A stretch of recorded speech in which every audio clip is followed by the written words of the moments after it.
Quiera que él iba, cuando fueron aprendiendo de él, de lo que él hacía, de lo que él enseñaba, le fueron buscando, donde quiera que él iba, había un grupo de él, y lo buscaban, y lo rodeaban, y los enfermos eran sanados, y los alimentaba, les enseñaba, y hacía milagros. Pero lo cierto es que llega un momento en el cual lo declaran, y lo declaran como un rey, le dan un recibimiento de un rey, y él no quería ser un rey, o sea, no en el sentido literal de la palabra de lo que es un rey en este mundo, en este tiempo, pero sí en el sentido espiritual fue Jesús enviado, fue Jesús señalado para ser el rey, y es de hecho el rey en la vida de millones de personas en este mundo, incluyéndonos a nosotros.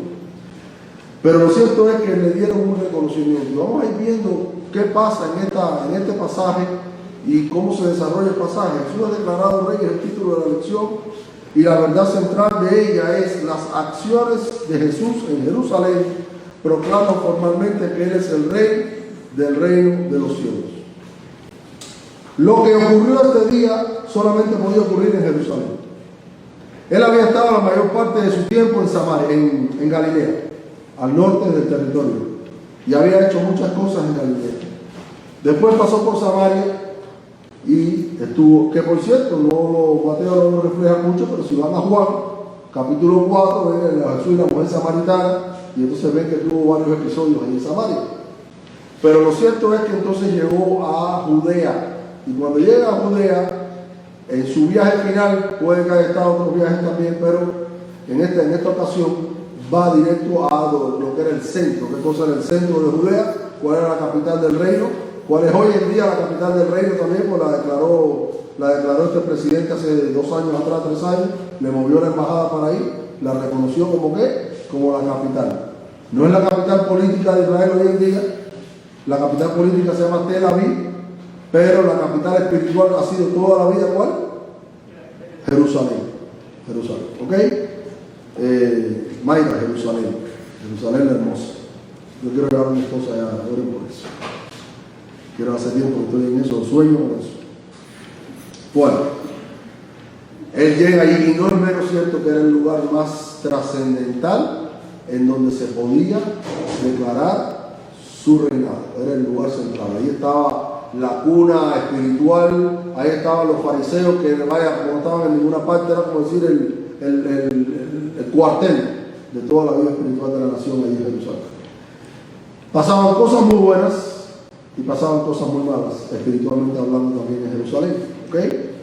Lo cierto es que, si ustedes recuerdan un poco de historia, Jerusalén fue conquistada por David, se lo quitó a los jebuseos hace muchísimos años, muchísimos años antes de esto, en el Antiguo Testamento, la declaró la ciudad de David.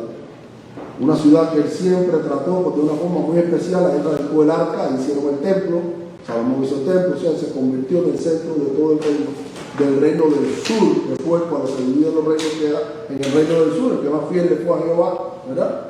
Y queda ahí en la ciudad de Jerusalén, y andando los años se convierte en vamos a decir, usted no puede hablar de Israel sin hablar de Jerusalén. Es más, es una de las ciudades más conocidas, más visitadas, más comentadas y más en la mente de cualquier persona en el mundo. Usted puede hablar de Nueva York, usted puede hablar de Londres, usted puede hablar pero Jerusalén está ahí, ¿ok? Y visitada, ni hablar de eso. Lo cierto es que llegó el momento que Jesús iba a entrar ahí, ahí iba a terminar en su vida, ahí iba a terminar en su ministerio, ahí iba a acontecer, a pasar, ahí iban a suceder todos los acontecimientos que iban a dar pie a lo que es el final. Todos los capítulos finales de los evangelios tratan de esto. O sea, no los 4 evangelios presentan la Navidad, los 4 no la presentan, pero los 4 evangelios presentan todos los capítulos finales de la vida de Israel. Su muerte, su resurrección, su pasión, todo lo que pasó, ¿ok?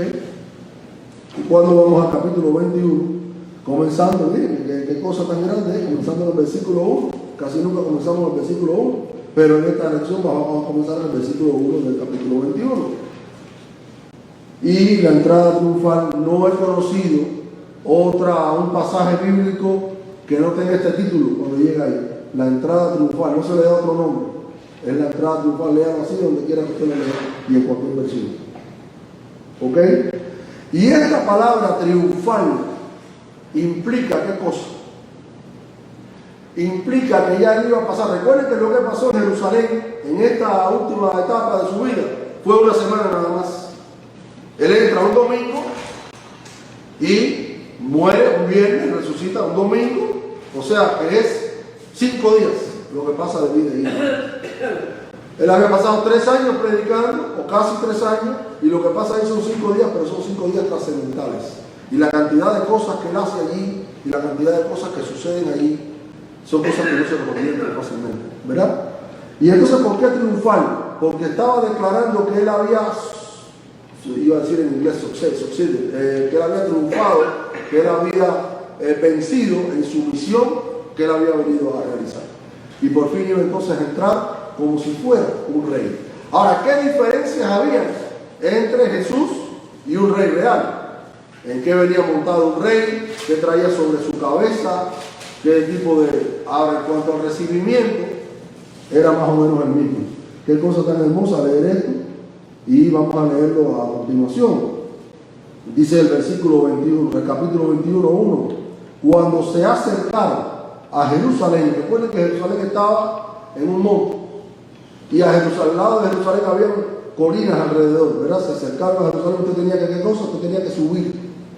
Y en uno de los lados de Jerusalén, el lado este o el lado oriental, ¿ok?, estaba lo que le llaman el monte de los olivos.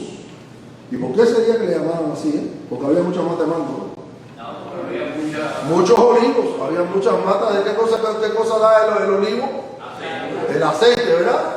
Ustedes saben que la aceituna que usted se come en los arroz amarillos y en los picadillos, esas cosas que le gusta mucho echarle, esas aceitunas son las olivas. En inglés, de hecho, se llama olives. Y eso es de donde sale el aceite. El aceite originalmente salía de ahí. Y hoy en día el aceite de oliva sale de ahí, que por cierto es el aceite más cotizado que hay. Dicen que es el más saludable que hay. O sea, y hay lugares del mundo, como Italia, Francia, España, que se da mucho la oliva y se cotiza mucho el aceite de ahí. En Israel, en la Palestina también se da mucho. Pero en el monte del olivar, o en el monte de los olivos, allí por ahí tuvo que pasar Jesús, y dice la Biblia que vinieron a Betfagé, una aldea, un lugar allí que se llama higos tiernos, higos vírgenes, higos nuevos, es el nombre, la traducción del nombre, higos. O sea que aparte de olivares, había ¿qué cosa? Higos. Saben que el higo es el árbol nacional de allí, la higuera, ¿ok? La higuera, el higo es el fruto nacional, ¿ok? Así que dice que llegó al monte de los olivos, y entonces ¿qué hizo? Envió a 2 de sus discípulos. Ustedes se fijan que casi nunca Jesús enviaba a uno. Enviaba a 2. Un día los envió a todos, pero los envió ¿cómo? De 2 en 2. Él envió a 2 de sus discípulos. Dicen los que saben que cuando envió a los 2, envió de 2 en 2 es para que uno hable y el otro ore. Lo cierto es que en este caso le envió a 2. Sabio Jesús. A uno le podía pasar cualquier cosa. 2 iba a cumplir su misión. Y entonces sencillamente envió a 2. ¿A dónde los envió? A Betfagé. Y dice que les dijo: id a la aldea que está enfrente de vosotros, esa que está allí, y luego hallaréis una asna atada, un asno, un burrito.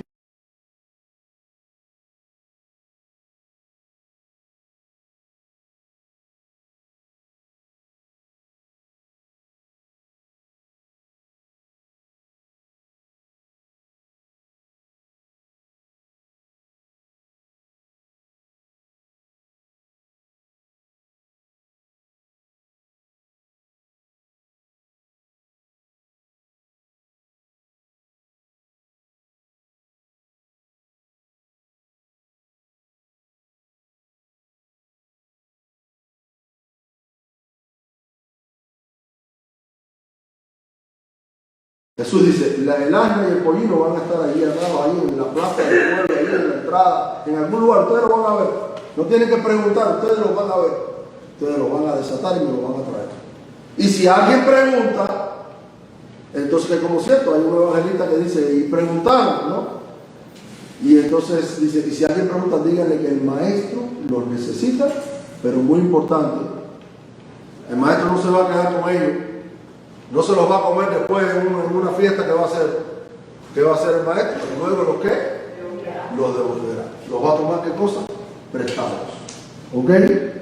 Así que manda a 2 discípulos a que le traigan un asno y un pollino. Y aquí vienen los discípulos diciendo, caramba, si ya estamos aquí, hemos pasado todo este viaje a pie, ¿por qué no podemos subir a pie? El maestro está cansado. Otros dirían, bueno, ¿y por qué razón no podemos pedir una cosa más elegante para el maestro, verdad? Un caballo, una cosa armada. Pero los discípulos fueron. ¿Ok? Los discípulos fueron. Los nombres geográficos eran reales, además de simbólicos. Jerusalén era la ciudad de David, que iba a recibir al hijo de David. ¿Saben que a Jesús se le llamó el hijo de David? Porque según la genealogía de la carne, él era un descendiente directo de David. ¿Ok? Bien. Y Betfagé quería decir la casa de los higos tiernos, indicando la condición espiritual que Dios esperaba de Israel. Sin embargo, dentro de poco, en el monte de los olivos, Jesús tendría que anunciar la inminente destrucción del templo. Eso ocurre después del capítulo 24. Ahora, ¿qué dicen los versículos 2 y 3? Ya lo leímos, ¿no? Leímos el 2 y el 3. Y si alguien nos dijere algo, decir el Señor los necesita y luego los enviará. Los principales sacerdotes resolvieron matar a Jesús y también a Lázaro. Eso está en Juan capítulo 12, eso fue antes de esto. Por eso fue necesario hacer planes secretos para conseguir un asno y un borrico con ellos. O sea, se supone que esto no era una cosa anunciada. No mandó unos heraldos delante diciendo, óyeme, por ahí viene el maestro. Y esto es importante que lo sepan por lo que viene después. Para que puedan asombrarse igual que me asombro yo, y puedan sorprenderse igual que me sorprendo yo, de por qué razón le hacen el recibimiento que le hacen, ¿no? Y entonces dice que iban a dramatizar la entrada de Jesús en Jerusalén como si fuera un ¿qué? Como si fuera un rey. Jesús es un rey. Lo que sucede es que el sentido de su reinado, el propósito de su reinado, el alcance de su reinado no tiene nada que ver con ningún reino terrenal. Por eso él no quiso venir montado en un caballo, porque él no quería altanearse, él no quería vanagloriarse de nada. Pero en un burrito había como una dramatización de un rey entrando en un lugar y viene en triunfo, pero en vez de venir en un caballo veloz, en un caballo bonito de raza, viene en qué cosa, en un borriquito, en un pollino, ni siquiera en un asno, en el hijo del asno, en el pollino, como aquel predicador que decía, imagínense Jesús sentado en un pollino, hermano, qué clase de ave aquello. Eso era una anécdota muy vieja que hay por ahí. No, pero eso fue real. Eso fue real, eso ocurrió. Eso fue una anécdota que me hicieron a mí de una persona que estaba predicando, que no era necesariamente un pastor, pero bueno, imagínense, el hombre no se informó lo suficiente, un pollino.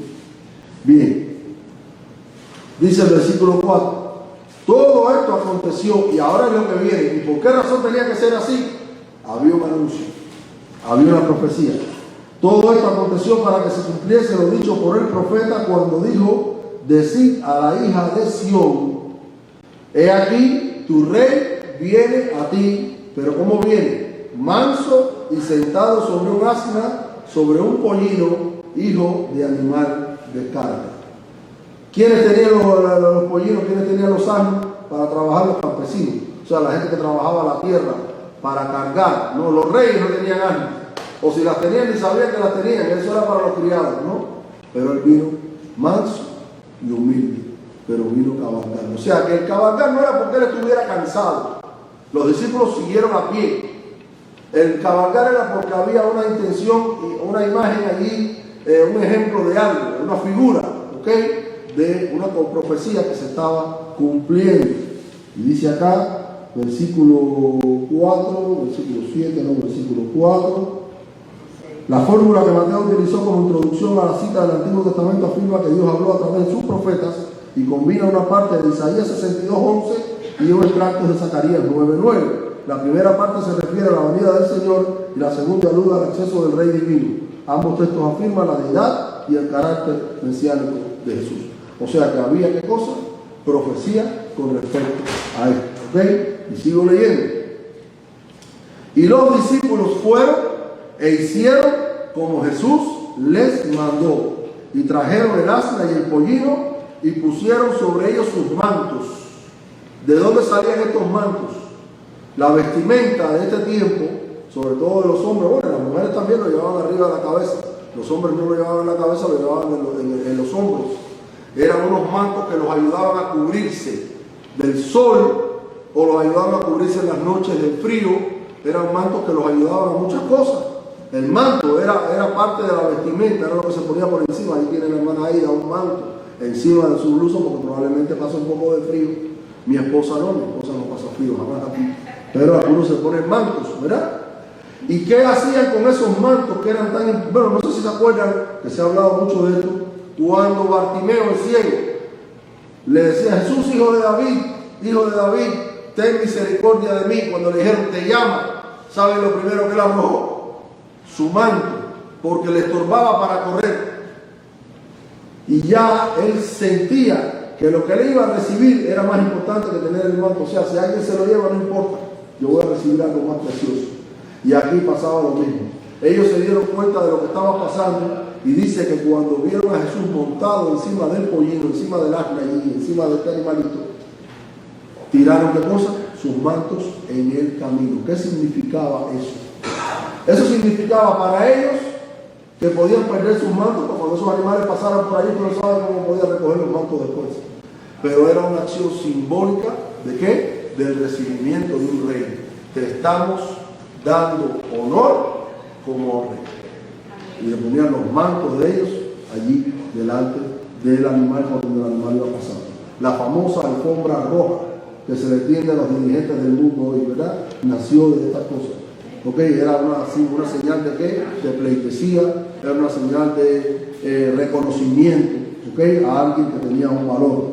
¿Okay? Y esto fue lo que pasó. Según Mateo, todo el plan se realizó porque concordaba con el propósito divino anunciado por el profeta, y es notable que Mateo no incluyó otras expresiones de profetas como Isaías, no dejando ninguna duda de que la entrada de Jesús en Jerusalén fue una manifestación de servicio, no una conquista en busca de recompensas.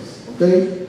No era justo y victorioso, como decía Zacarías, sino que lo que quería Jesús señalar era que era manso y humilde. Y eso es una cosa importante. Ahora, los mantos. Los discípulos encontraron todo como Jesús les había dicho, pusieron sobre ellos sus mantos y él se sentó encima de ellos, no de los dos animales, sino de los mantos que los discípulos, algunos los pusieron ¿dónde? Encima del animalito. Y ustedes saben, los que montan caballo o han montado caballo alguna vez, el caballo se puede montar a pelo. Pero cuando usted monta el caballo a pelo, o sea, sin nada, sin montura de ningún tipo, no le aconsejo que esté mucho rato arriba del caballo, porque ese animal despide mucho calor y es una cosa tremenda, y cuando llega pasa un ratito, lo que le va a pasar es que pues, si no le rompe el pantalón, no va a poder sentarse después. O sea, no se recomienda, cuando es una urgencia sí, pero un ratito. Pero cuando usted va a estar un rato sentado en un caballo, un burro, un animal de esto, es bueno poner algo.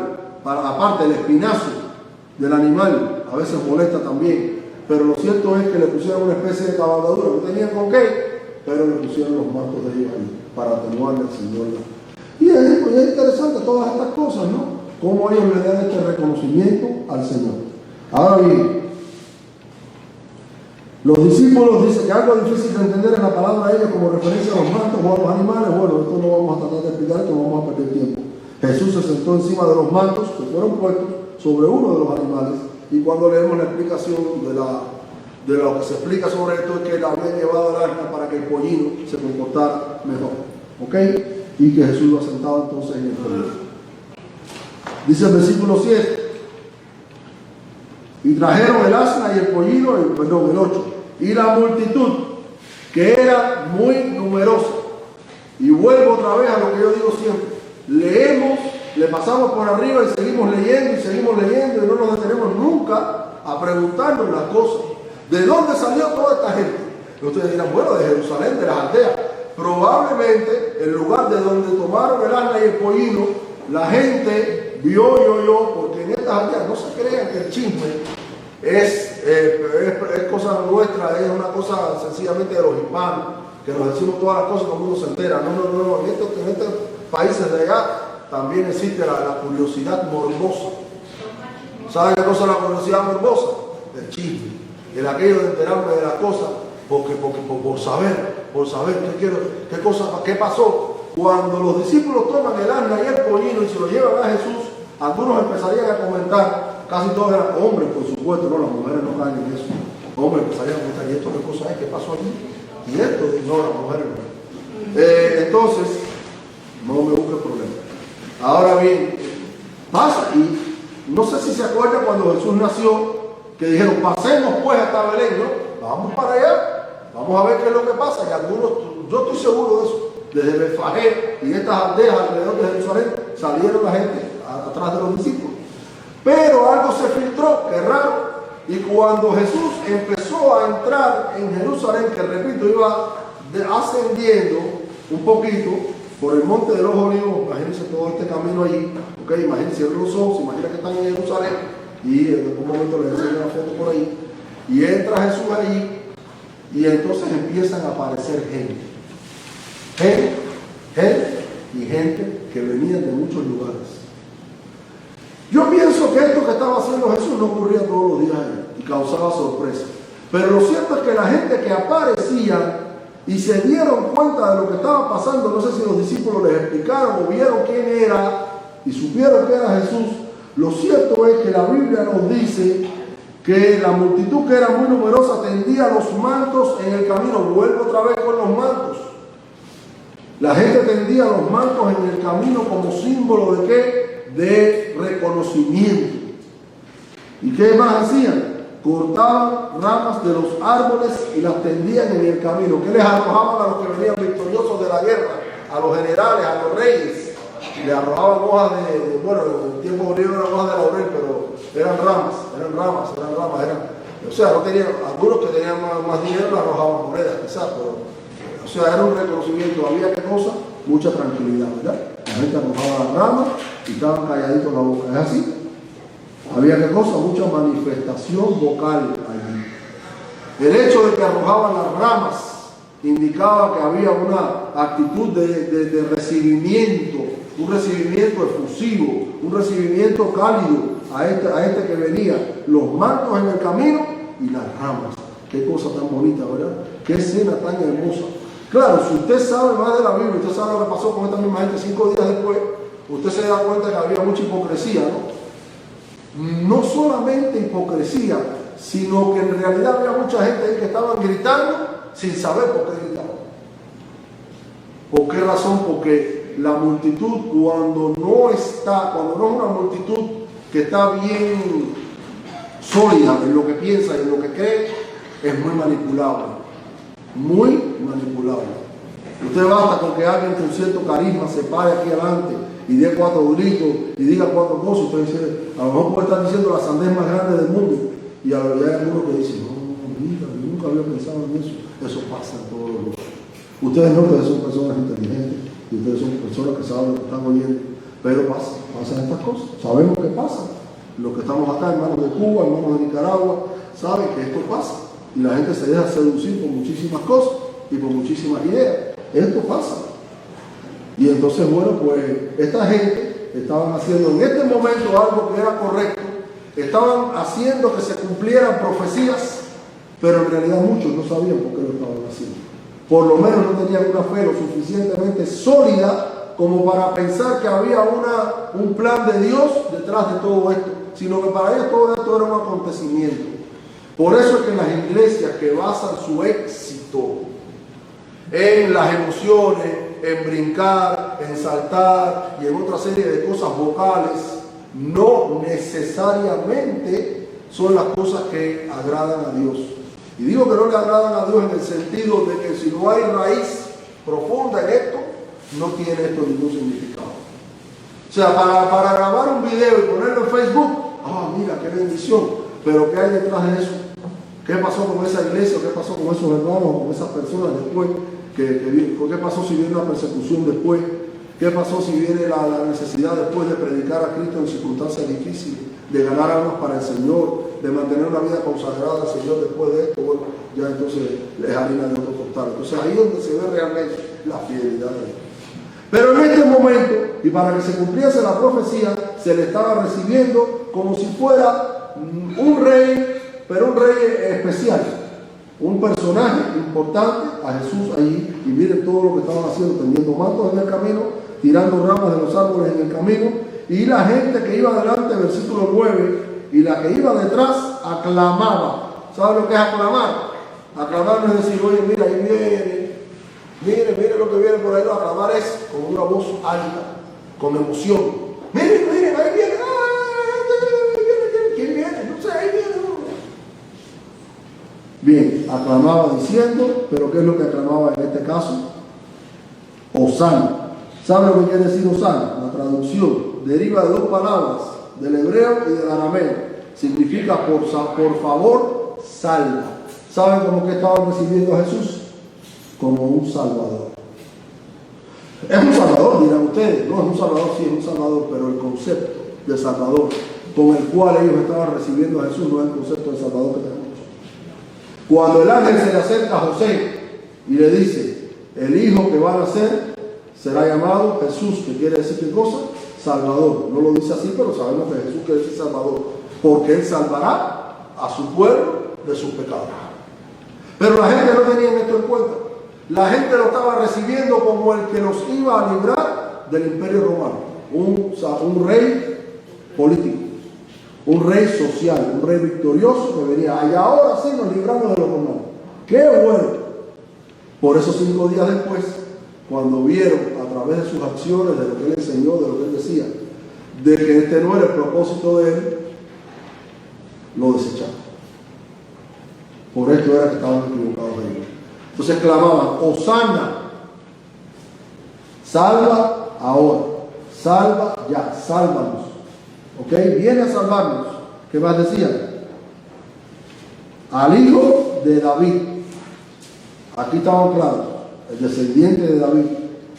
Bendito el que viene en el nombre del Señor, dice ahí. Yo me atrevería a decir que la profecía dice en el nombre de Jehová, en el nombre de Dios. ¿Ok? No, es el Señor, se califica, pero como entendemos al Señor, a Jesucristo. Entonces, bendito el que viene en el nombre del Señor, en el nombre del Padre, en el nombre de Jehová. ¿Ok? Así decía la profecía. Hosana en las alturas. ¿Hubo gozo? Sí hubo gozo. ¿Estuvo mal el gozo? No, no estuvo mal el gozo. Lo que estuvo mal fue lo que pasó después el viernes siguiente. Eso sí estuvo mal. Pero este gozo tenía que producirse. Y Jesús produce gozo en la gente. Lo malo es cuando el gozo es temporal o cuando el gozo es superficial. Usted no puede recibir a Jesús en su vida con un gozo o con una alegría o con una sensación que sea una cosa emocional.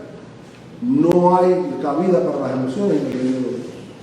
Las emociones tienen que ser el producto de algo más profundo, de una consagración al Señor, de una vida espiritual profunda, de una relación profunda con Dios. Ahí sí puede ser la emoción y decir amén y todo esto está bien. El problema está en que todo esto esté respaldado por una vida espiritual con Señor, que no era el caso de la mayoría, vamos a decir así, algunos quizás sí, pero la mayoría de la gente que estaba recibiendo al Señor. ¿Cómo ustedes creen que se sentiría Jesús cuando Él iba paseando por toda esta gente, mirando todo aquello? Mira cómo la gente me admira, mira cómo la gente me quiere. No, Jesús sabía. Jesús sabía. Miren, si usted sabe, 5 minutos, si usted sabe lo que le va a pasar 5 días después, usted no venía pensando en eso. El Señor venía cumpliendo una profecía, pero Él sabía que todas aquellas manifestaciones no necesariamente eran auténticas. Pero aún así vino como tenía que venir y fue recibido en Jerusalén de esta manera. ¿Ok?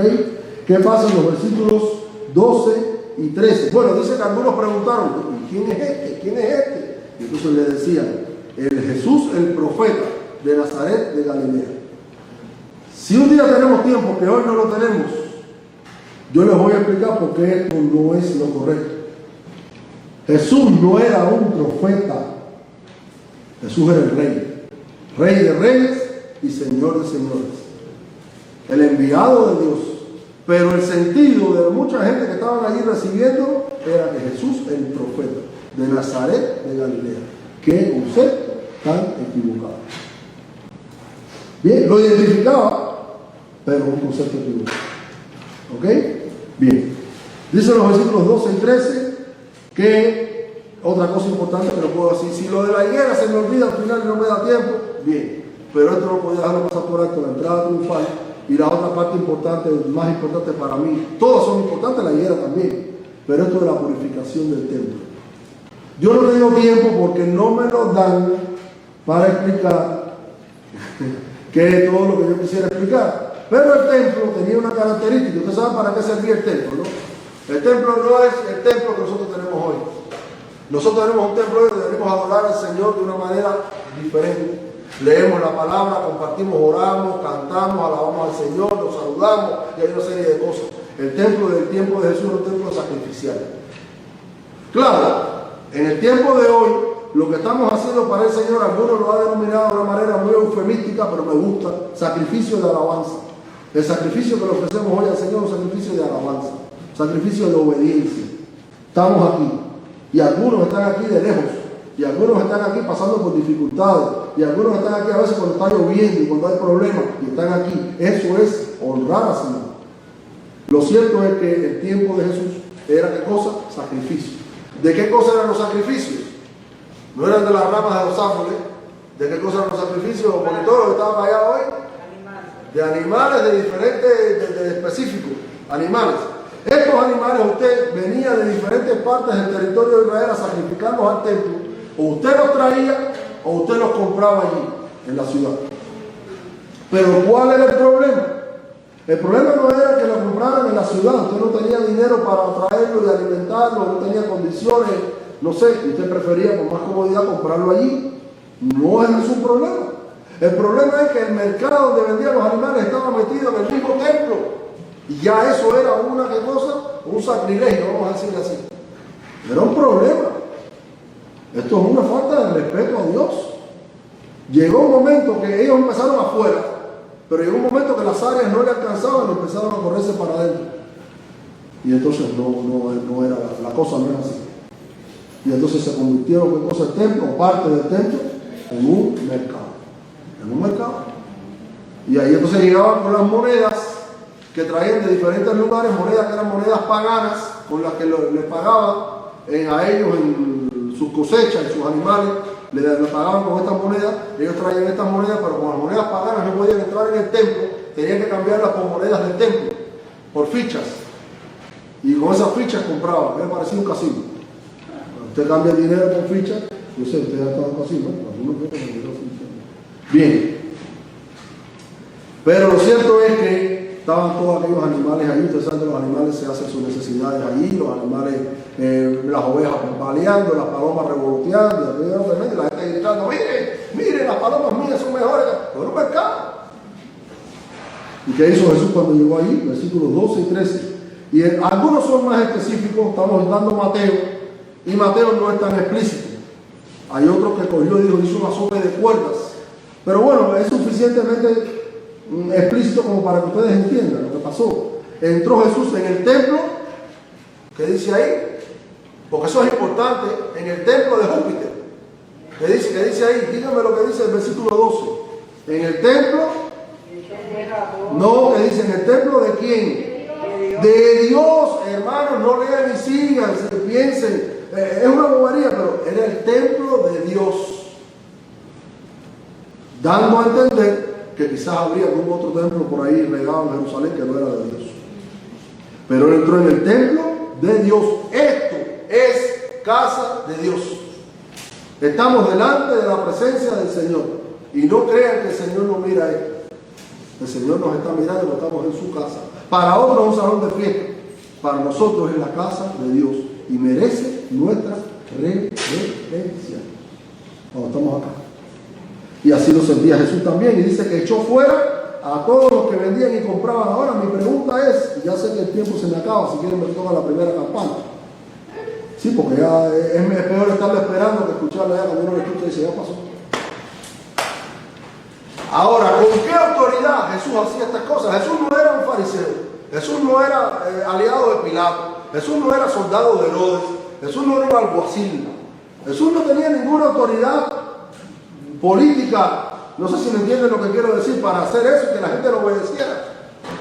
Jesús era uno que irradiaba autoridad por sí mismo. Omar se ha puesto a pensar en esto. Cuando Jesús le dijo a la gente, salgan de aquí, y los echó de ahí como la gente salía. ¿Por qué? Cualquiera se le plantaba antes y decía, no me voy a ir de aquí, no, tú no eres quien para botarme de aquí. Pero es que la autoridad con que Jesús decía las cosas, y la autoridad con que Jesús hacía las cosas provocaba que la gente obedeciera. Es más, yo me atrevo a pensar, porque la Biblia no me lo dice específicamente, que mucha de esta gente sabían que estaban haciendo algo malo allí. Y cuando el Hijo de Dios vino y les plantó cara, no tuvieron la presencia de ánimo moral para plantarse y decirle, no me voy. Se fueron. Dice que los echó de allí. Y dice que dijo, y volcó las mesas de los cambistas y las sillas de los que vendían palomas. ¿Quién dice que un cristiano no se puede poner bravo? ¿Quién dice que un cristiano no puede airarse?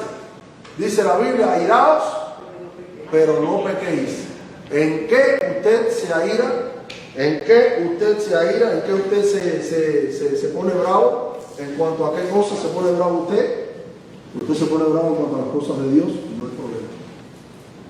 Usted defienda su fe en la mejor manera que pueda. Hay muchas actitudes en las cuales usted puede airarse y no pecar.